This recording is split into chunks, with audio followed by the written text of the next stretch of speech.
Now, one thing I'd just like to say at the outset, this conference is called Friends Across Oceans. And it's interesting that when you look at ourselves fourth dimensionally, we are all one. And the readings kept stressing that oneness, oneness, oneness, that we're all together, we're all one. And so even though there's oceans separating us, as friends, we're all together as one. So what I would like to present today is Cayce and Kinesiology is the title I've given to this presentation, exploring how modern energy healing techniques combined with the wisdom in the Cayce readings can assist with many intractable ailments, work with overcoming patterns from past lives, and even help to interpret our dreams. So modern energy healing techniques can do all sorts of things. I'd just like to open with a little prayer, or an affirmation in this case, which is my favourite affirmation from the Search for God material. And that is, Father, as we seek to see and know thy face, may we each, as individuals and as a group, come to know ourselves, even as we are known, that we, as lights in thee, may give the better concept of thy spirit in this world. And of course, that's the affirmation from Know Thyself. And I would also like to acknowledge the traditional custodians of this land.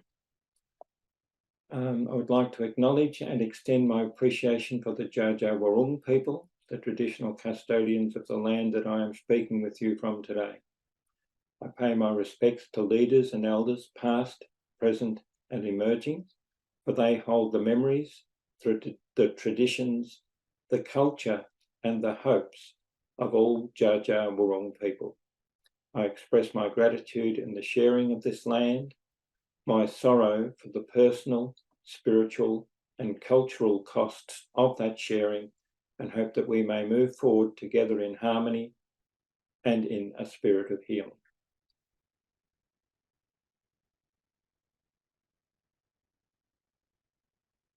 Okay, friends across oceans. Australia is the most isolated inhabited continent on Earth. As any of you that have travelled here would realise, it's a long way to come to.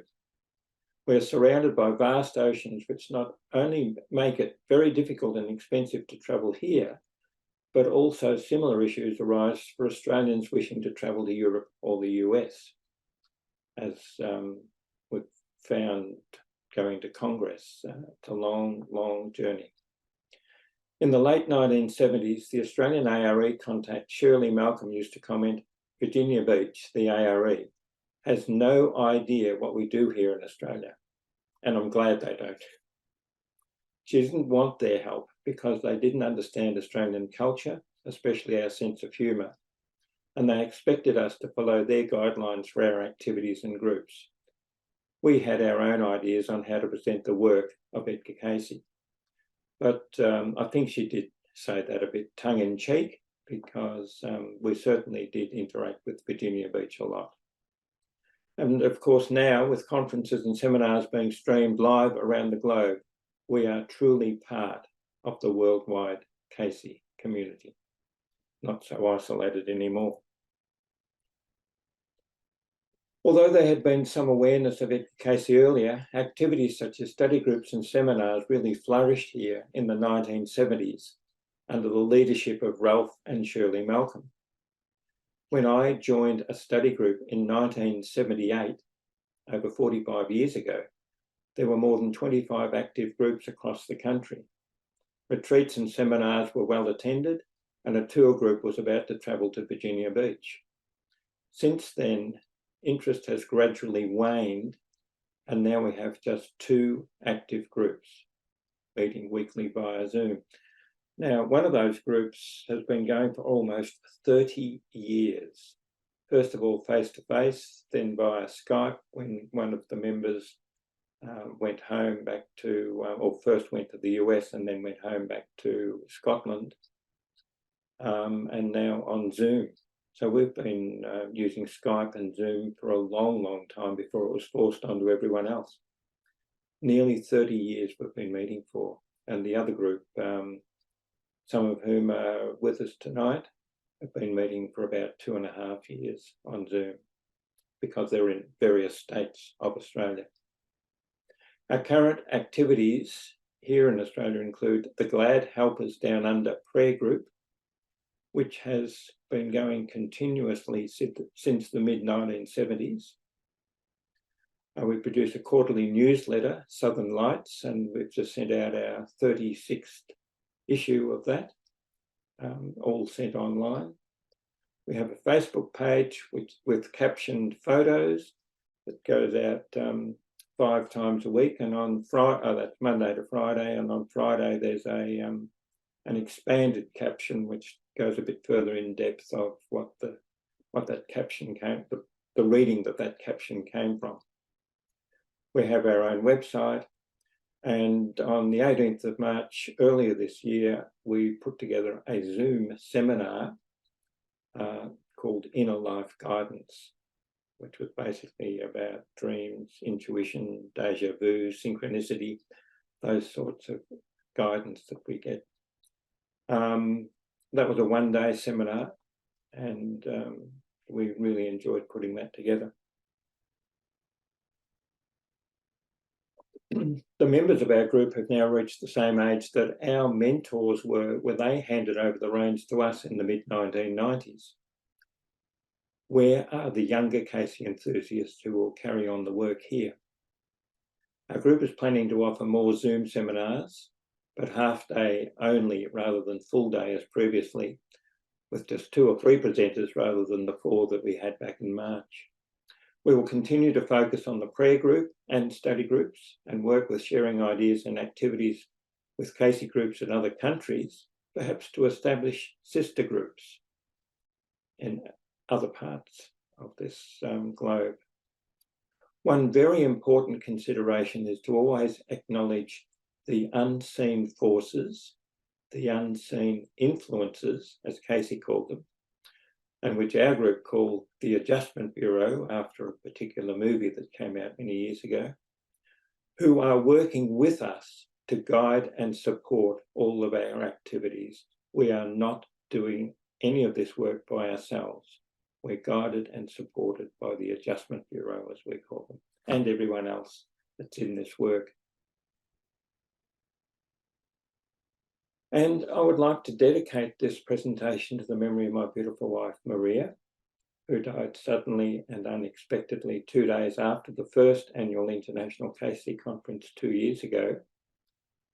And she briefly spoke with some of you after my talk at that conference. She was an amazing healer, mother, grandmother, sister, and friend to everyone who knew her. And most of the experiences I'm sharing with you today were either hers or our joint experiences. I apologise if some of you have heard these stories before, because apart from dreams, I haven't had any new experiences with her for 2 years. But these are important ideas that could help set a new direction for the Cayce healing work using energy healing techniques. And thank you, Maria, for your extraordinary life. We were loaned an angel, but now she has returned to heaven. Okay, so Caycean kinesiology. What is kinesiology? Well, officially, kinesiology is the study of the mechanics of body movements. But what we know of as kinesiology today, which is more applied kinesiology, started off as touch for health. And it's a form of kinesiology that aims to restore the human body into its natural state of health. It was developed by Dr. John T in the 1970s and combines various principles of traditional Chinese medicine to guide lay people in using simple but highly effective techniques. It uses muscle monitoring or biofeedback to detect and correct physical, psychological, or spiritual imbalances that may be causing distressing conditions in the body or mind. and muscle testing or monitoring is an important tool in kinesiology as it is used to diagnose and heal any bodily imbalances. And I found it very interesting that Maria and I both studied Touch for Health with Philip Rafferty in the early 1980s here in Australia. He'd just brought it back from the US. But we studied it at different times with him in the same year, didn't even know each other at that stage, and we both studied Touch for Health. In 1991, Philip Rafferty developed his own kinesiology diagnosis and healing technique, which he called kinegetics. The main difference between Touch for Health and kinegetics is that the latter uses the method of stacking the diagnosed imbalances and correcting them all at once using directed energy rather than running meridian lines or rubbing acupuncture points, and it brings more rapid results for the client. Maria wanted to undertake the intensive training with Philip to learn kinegetics, but we were in no position financially in the early 1990s to be able to pay for the course until the intervention of the Adjustment Bureau. The strangest thing happened. We were sitting in her car down the street. We live in a tiny town. A man came and tapped on the window of the car, and I wound the window down and he said, "Would you like to sell me your car?" And we thought, that's bizarre. We were just so taken aback. We said, "Oh, no, look, not at the moment." But only the previous day we'd been talking about selling Maria's car to help her to pay for this course that she wanted to do in kinegetics. So we knew that this man had been sent to tell us that it was okay to sell the car, we'd be looked after. And so what happened was Philip Rafferty actually bought Maria's car because he loved her car, and paid us some money, but the rest of it was used to pay for Maria to do this course, which she knew she had to do. So the Adjustment Bureau had intervened to make sure that she did this course. And about this time, the Adjustment Bureau also intervened in our life by arranging a meeting with a woman named Joan, who was suffering from severe psoriasis. In the early 1990s, Maria and I were in a shop in a nearby city. I was approached by an elderly woman, this Joan was her name, and she asked me, "Are you the Russell?" And I told her, "My name is Russell Bowey. Do I know you?" And she boldly stated, "You are going to cure me of psoriasis." So another life phase commenced for us as I studied the Cayce Readings on psoriasis, and Maria formatted those health principles to suit kinesiology methodology. Now, this really was the start of a long, long process for Maria and I, because each time she knew that a particular client had booked to see her and she knew what ailments they had, she would tell me, and I would actually research what Edgar Cayce had to say in his readings about those ailments and give her all of the principles that she needed to work with, and she would format that to work with her clients. So we covered so many different ailments over the years, and it was just miraculous what she could do with her clients. So Maria helped Joan cure her affliction within 6 months, giving her skin like a baby. Overcoming what is now known as intestinal permeability or leaky gut syndrome, Maria discovered that with some chronic conditions, such as psoriasis, there is a psychological aspect that also is in need of correcting.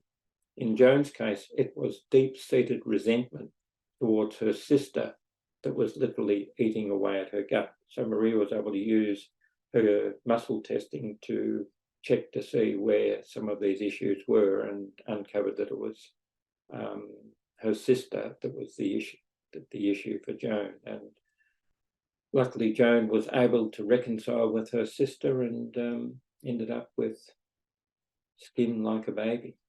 Interestingly enough, we'd loaned her Harold J. Riley's book on health through drugless therapy. And when we knew she'd read it, because when we got it back, there was flakes of skin virtually in between all the pages in the book. psoriasis, you lose the skin flakes off, and she had the most severe psoriasis case that Maria, who'd been a nurse for many years, had ever seen. Attunement. What is attunement? Each day when Maria was preparing to see her clients, she would go to her workroom to attune for 20 minutes beforehand. She would disengage from the seen world and engage with the unseen world through prayer and meditation, and invite her guides and helpers to work with her. And she would have at least 12 to 14 guides and helpers. I don't know how they all fitted into her small room, but they were all there with her. And sometimes she would sit in the corner of her room and let her assistants do all the work while describing to her clients what she could see. And the clients would actually give her feedback to say they could feel what was happening in their bodies at that time. So why is attunement so important? And this is Cayce Reading 165-21. With God, nothing is impossible. And the individual that may give himself as a channel through which the influences of good may come to others may indeed be guided or shown the way. The influence for which there is a great cry in the earth today, and today is the accepted time, which, as we know, is really the only time. Now, I've shared this story with you before. This is a story that Maria wrote for one of our newsletters, but it's such an important thing. And I'd also like to mention that Gladys McGarry, Dr. Gladys McGarry, wrote a very special book called Born to Live many, many, many years ago. And that book is full of similar stories as this story that Maria wanted to share. And she called her story The Angel of Conception, or Conception and Misconception. This is Maria's story. In my 30+ years of practice as a kinesiologist, I've assisted many clients who have experienced difficulty in achieving and maintaining a pregnancy. When I have my initial consultation with such clients, I see an angelic figure standing in my consultancy room, either holding a baby or with no baby, which has accurately symbolized the outcome of my work with the client. I have always shared that vision with them. Sometimes the angel will indicate the likelihood of additional children and even the appearance and personality of the child. And twice the angel has shown twins, which did eventuate. On one occasion, the angel was holding half a child, and I knew that this was not a 50-50 chance of a child, but that the child was going to be disabled, most likely Down's syndrome. This client was in her early 40s, already had a daughter through IVF, and the procedure had left her with a very delicate constitution, and she didn't want to undergo this again. However, she was desperate for a son. In this particular case, considering my client's fragile state, I communicated to the angel, I can't tell her about this. The angel insisted I tell her, but I just couldn't share this with her. The angel then said, just tell her that she will be given a choice about having a son, but first she needs to heal and strengthen her body. She also needs to understand why she wants a son. Over the next several months, we worked to achieve the healing of her physical and emotional states. In one session, we went to 2 past lives where she was childless and unable to bear an heir for their substantial estates.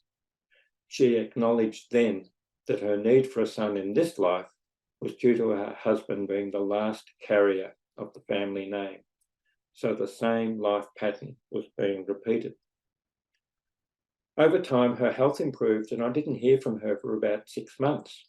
She called me one day to share with me an experience that had profoundly affected her. She was awake, and an angel came to her and was holding a baby. The angel told her, this boy needs a loving family, and you have first preference to have him. He has Downs, but there is another family who will happily accept him and love him, and it is okay to say no. The angel added, think about this and let us know your answer. She was initially very excited about having a boy, but then realised her husband only loved perfect things and that he would reject such a child. With sadness, her answer to the angel had to be no. And Edgar Cayce Reading 457-11 states, ovulation is a law of nature. Conception is a law of God.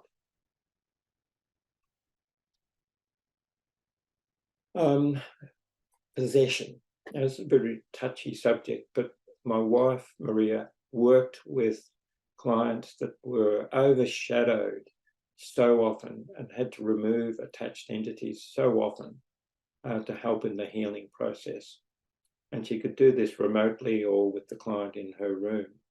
But so this is another story that she wrote for our newsletter. It is said that possession is 9/10 of the law.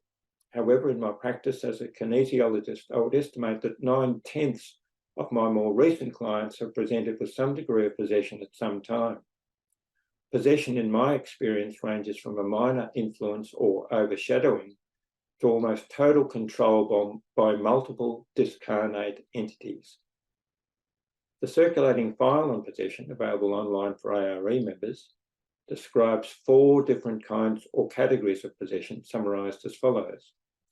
Possession by an aspect of self, which is influenced by negative aspects of self or subpersonalities.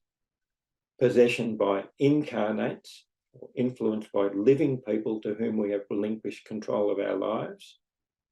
Possession by discarnates, or spirit possession, influenced by people who have passed over but who desire to maintain a vicarious presence in the physical realm. This is the category most of us are familiar with. And possession by influences from past lives, influence from a deeply traumatic event in the past that affects subsequent lifetimes, including the current one.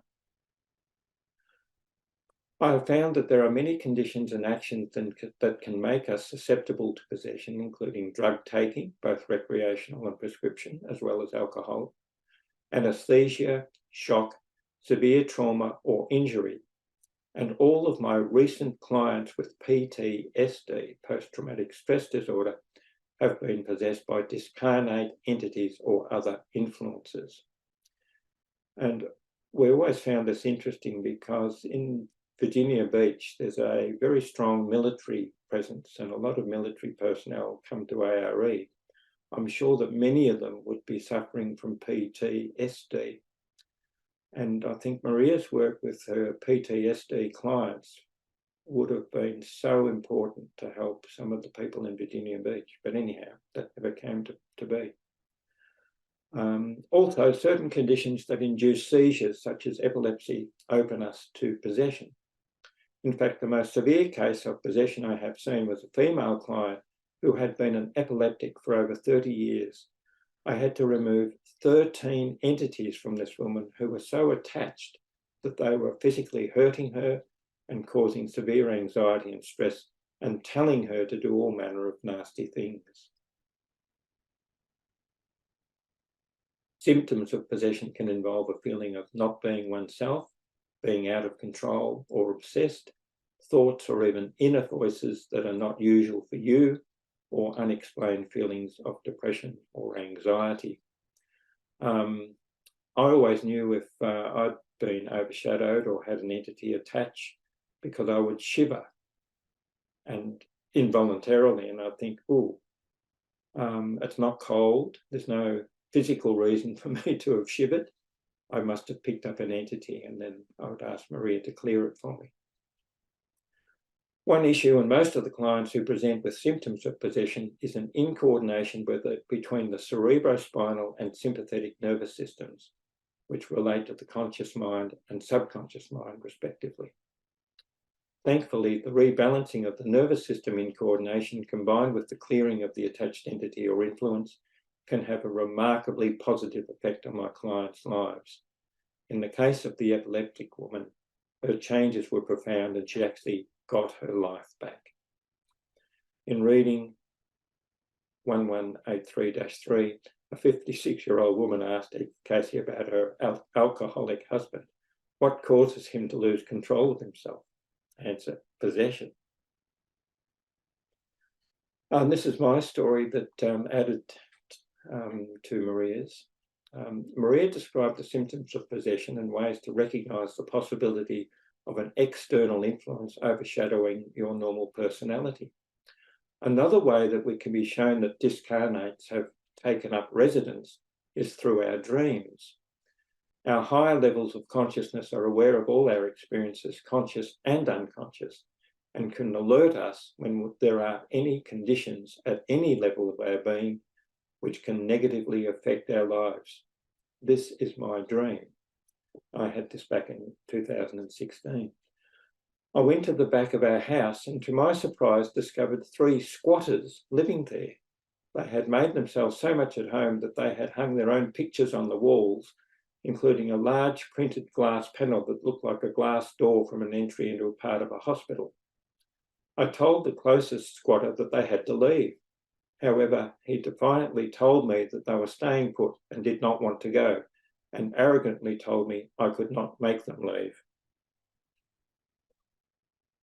So when we woke up, both Maria and I realised that this dream was showing me that the 3 squatters were entities that had set up home in the back, and Maria found that they were actually coiled around my spine. They were so well embedded and concealed that she hadn't seen them before, and she had such difficulty removing them that she had to call on Jesus to do the evicting.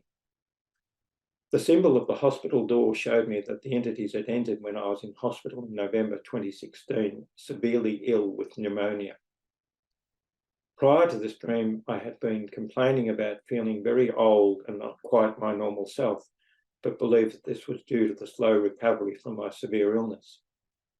Once Maria had coordinated my nervous systems and the entities had been removed, I felt much better and had a great deal more energy and vitality and felt more aligned to my actual age. Maria worked a lot with castor oil with her clients, and this is her story again. In my work as a kinesiologist, I've recommended the use of castor oil and castor oil packs to dozens of my clients. A pack is 2 or 3 layers of wool flannel soaked in castor oil and heated to just hot enough to bear directly on the skin. The pack is then placed over the area to be treated, usually the abdomen. The area is wrapped with cling wrap to prevent soiling, and a towel and a heat pack or hot water bottle is applied to keep the pack warm. Some of the health issues aided have included endometriosis, uterine fibroids, polycystic ovaries, and polycystic breasts. One heavy smoker received immediate relief for her breathing difficulties by the application of castor oil packs over her chest. Many skin problems, including sunspots, moles, warts, and plantar warts and other blemishes, have cleared up or sloughed off after rubbing castor oil on the affected area. Now, one astounding case, a mother brought her 37-year-old. We've just talked to her about her before. She was the one that suffered from epilepsy since she was 3, including she used to have up to 6 daily seizures, even though she was heavily medicated. Now, as a kinesiologist, Maria doesn't actually treat diseases, but she uses muscle testing to assess where the imbalances and blockages are located and ask the body what it needs to correct these and complete a balance. In her case, the priority corrections were to balance the incoordination between the cerebrospinal and sympathetic nervous systems, and to correct her bowel problems using a course of castor oil packs. After 2 treatments, her mother reported that the seizures had ceased. Now, it's interesting that this incoordination between the cerebrospinal and sympathetic nervous systems is mentioned in over 350 Cayce readings. And the 3 techniques that he recommended to re-coordinate the nervous systems were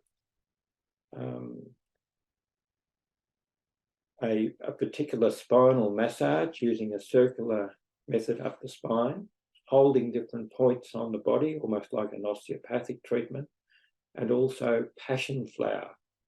But they took place over quite a few weeks, and at the end of those sessions, The readings suggested that if it hadn't worked yet, do the process again over a number of weeks again. Maria could do these corrections in just basically one session, one-hour session, which was pretty amazing. Reading 25482 says, we would insist that we have asked that it be taken as a study, as a thing or condition in the experience of mankind, that this organisation, the A.R.E., may give much to the world on one particular disturbance that has baffled the wise and the foolish. This study on that called epilepsy for 3 years, and you will be undefeatable. Just after this case, 2 boys, 1 9 and 1 10, were brought to see me by their desperate mothers after receiving no help from numerous doctors and specialists. Both boys were suffering from fecal incontinence. They were wearing diapers or nappies, and both exhibited varying degrees of autism spectrum disorder. The priority corrections in both cases included the aforementioned incoordination of the nervous systems and a course of castor oil packs. I also addressed some deep-seated emotional issues for both boys. Within several weeks, one of the mothers called from their holiday destination interstate to thank me. This was her family's first holiday entirely free of fecal incidents. And she later proudly informed me that he was now a straight-A student, was captain of 2 sporting teams at his school, and was learning to play musical instruments. This was someone who had been told before her mother, his mother brought him to see her, that there was pointless being at school. He was a hopeless case. The second boy also gained bowel control and was doing very well. And recently, a worried mother brought her 3-year-old daughter to see me. She wouldn't speak and was stubborn and very uncooperative. The girl would not let me come near her, and so I had to do a remote balance. Now, Maria could do surrogate balances on other people for someone else, or remote balances from a distance, even overseas. I talked with the mother about an article, this is Maria saying, that she talked with the mother about an article that she had read in Venture Inward, where a group of parents had taken their young children to a retreat where they were given a course of abdominal castor oil packs over 28 days with great success. Most of the children had been diagnosed with autism spectrum disorder. So her mother followed through with the course, and a month later, the little girl came and sat on my knee and gave me a hug and a kiss. The mother reported that her daughter is now speaking appropriately, could name all the colours correctly and clearly. She is also much easier to get along with. But the mother also reported castor oil packs had relieved her own endometriosis symptoms. Now, this is a very interesting one, multiple sclerosis. Over many years of practice as a kinesiologist, Maria had a number of clients presenting with multiple sclerosis.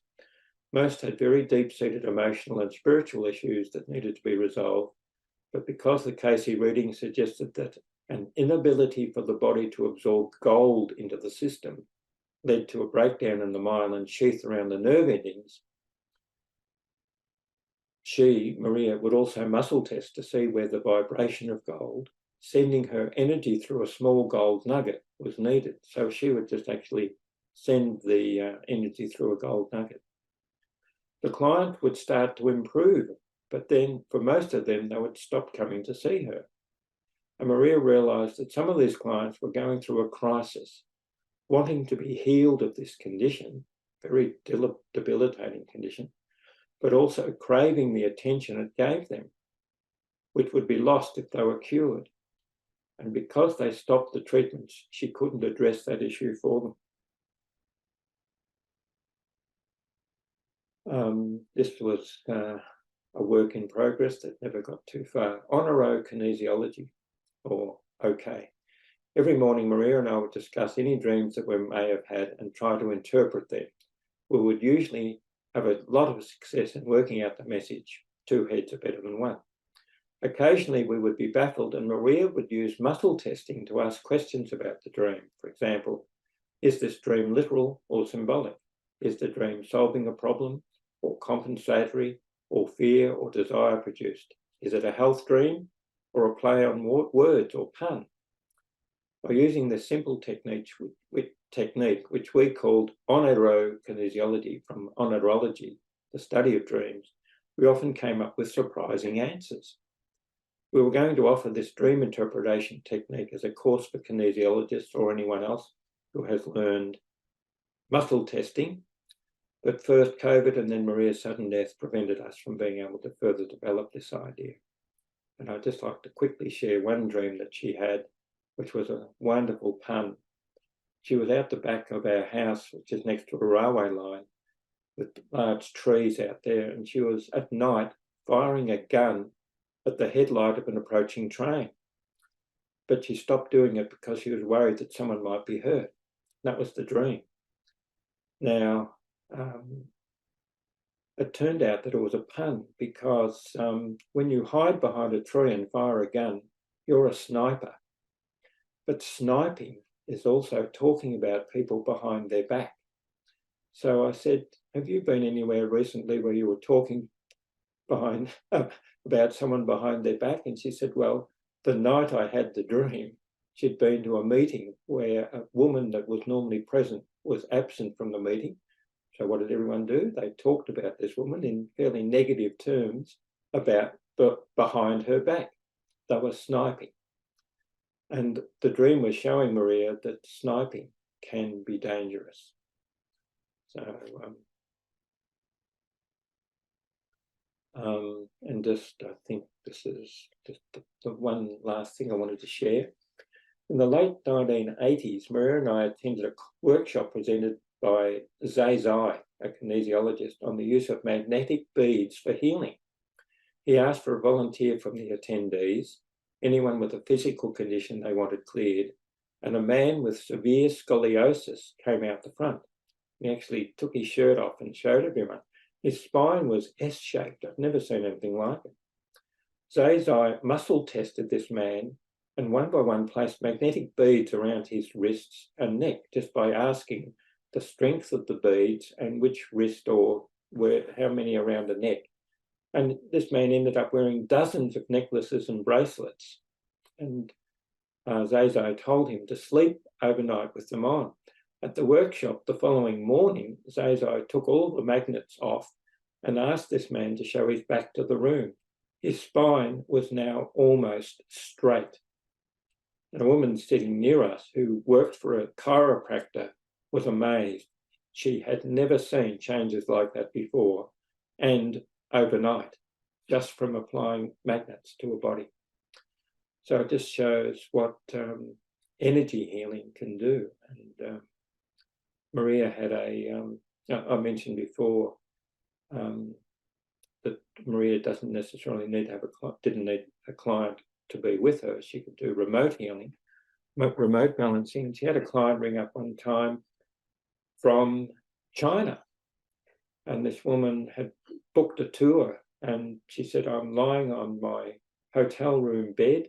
I can't move, my back's gone on me. And unless you can do something for me, I've got to leave and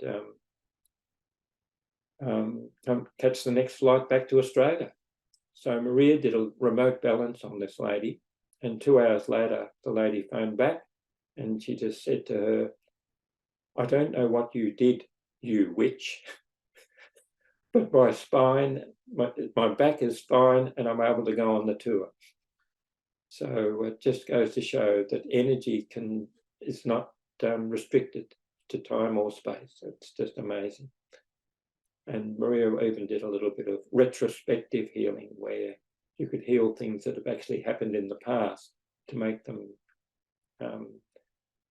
so that they were actually healed in the past, not in the present. So there was just a few other things I wanted to talk about if I had time, but I didn't. So Cayce reading 1581-2, and then the fruits of thy activity will, even as he, cement those friendships that may bring the greater blessing in thine own experience, as well as in the experiences of all whom ye contact. And Maria's prayer every morning was, let me ever be a channel of blessings today now to those who I contact in every way. Thank you, friends. I hope you enjoy the rest of the conference and will continue to support the important work of contemporary Cayce of Canada. And thank you for this opportunity of speaking with you today.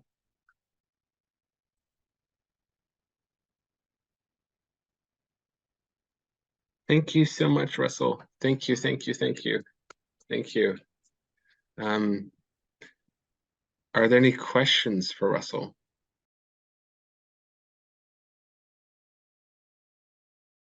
Can we have mean to contact the Russell for some cases? Is there anyone still available to help for a seizure?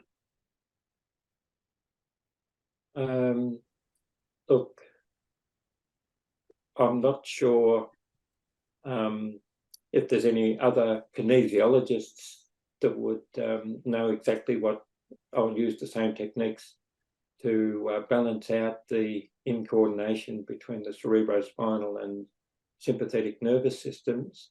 But Maria had a friend that started having seizures out of the blue. So the doctors couldn't find what the matter was. So she came to see Maria, and Maria muscle tested to find why these seizures had started, and came and found that it had stemmed from an accident where this woman fell off her bike and severely hurt herself over a year earlier.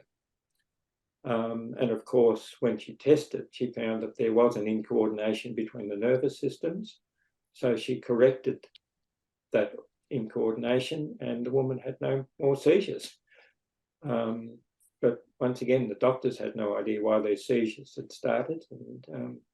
But Maria was able to use muscle testing to find where they started and why they started, because the shock, the trauma, had caused this incoordination. And as I say, this incoordination is mentioned in 350 to 400 Cayce readings, causing all sorts of issues for people, not just seizures. And the problem with seizures is that they allow discarnate entities to attach.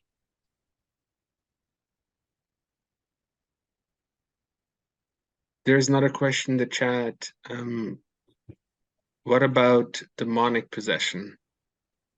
Demonic possession.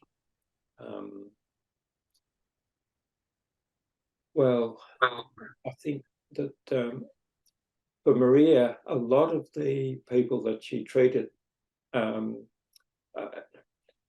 it was a very simple case, and quite often it was actually entities who had attached because they wanted to move on, and they knew that by attaching, the person would come to see Maria and she would help them to move on.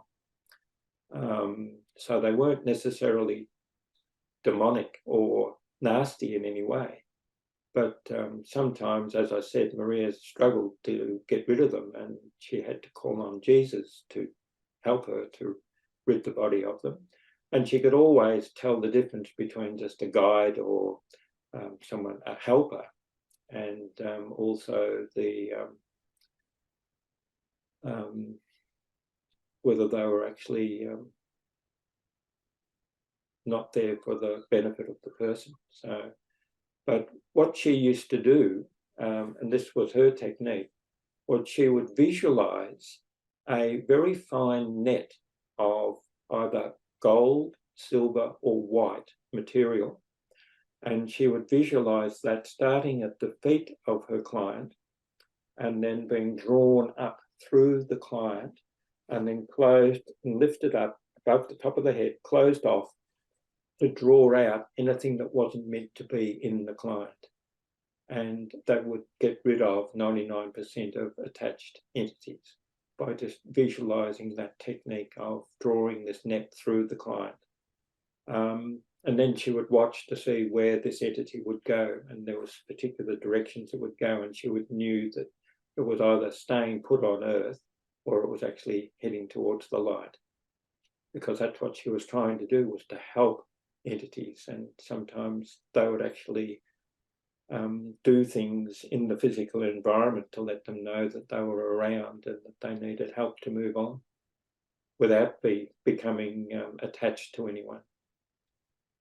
Because when you're around Maria, strange things would always happen, like books flying off shelves and landing 8 feet away from the bookshelf,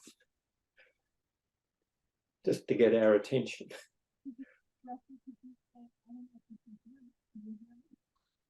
But as far as demonic possession, unfortunately, Maria's not here to talk about that.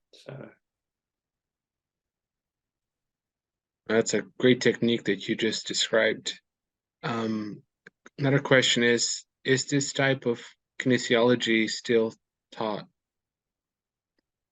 Philip Rafferty still teaches kinesthetics all over the world. He practices here in Australia, but he has taught a lot of people in basically all regions of the world.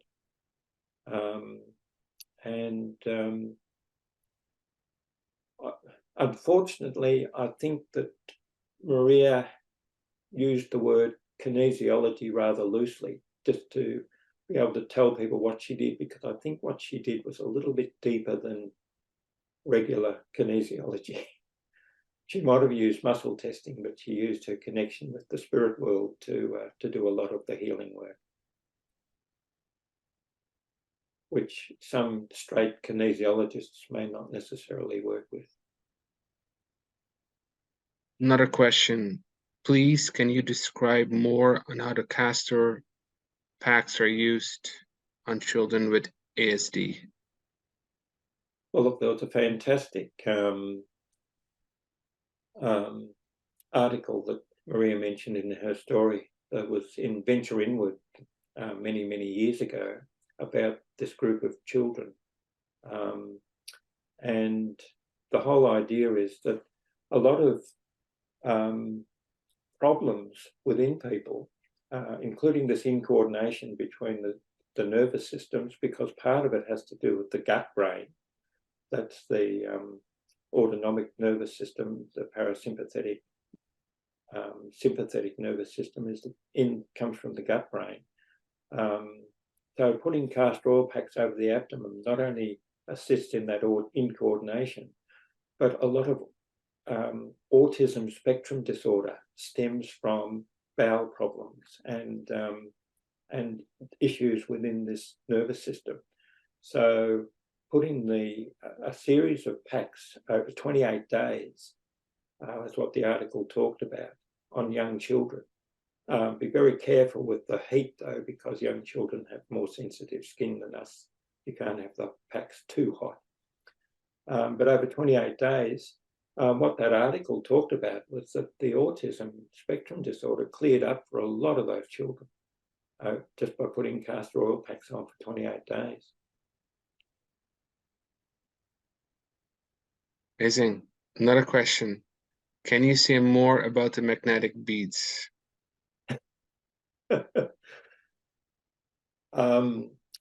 Well, I have no idea what Zai knew about magnetic beads, the kinesiologist that showed us this at a workshop in the 1980s.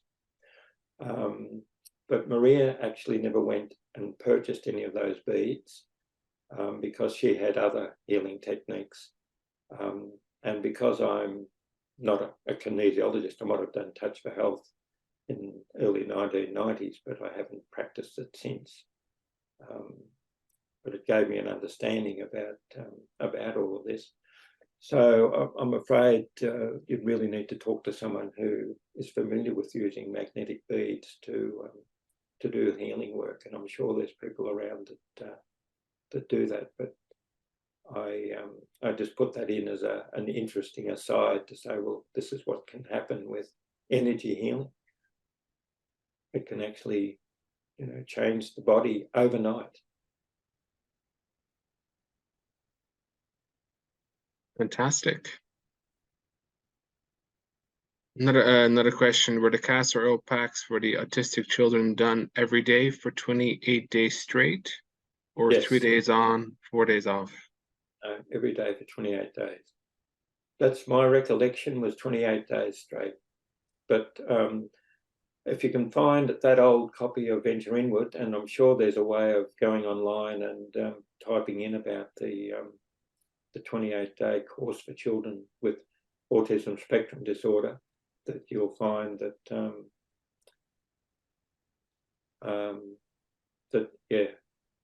probably for children a 1 hour session would be enough. For adults, 1.5 hours with the cast raw packs on the abdomen. But children, 1 hour would have been sufficient. But try looking up that article in Venture Inward. It was many, many, many years ago, but if you can get online and find old articles from Venture Inward, which I think they're able to be found, have a read of it, because it was very interesting and it worked for Maria's client. Fantastic. Thank you, Russell. That was amazing. Thank you. Thank you, everyone.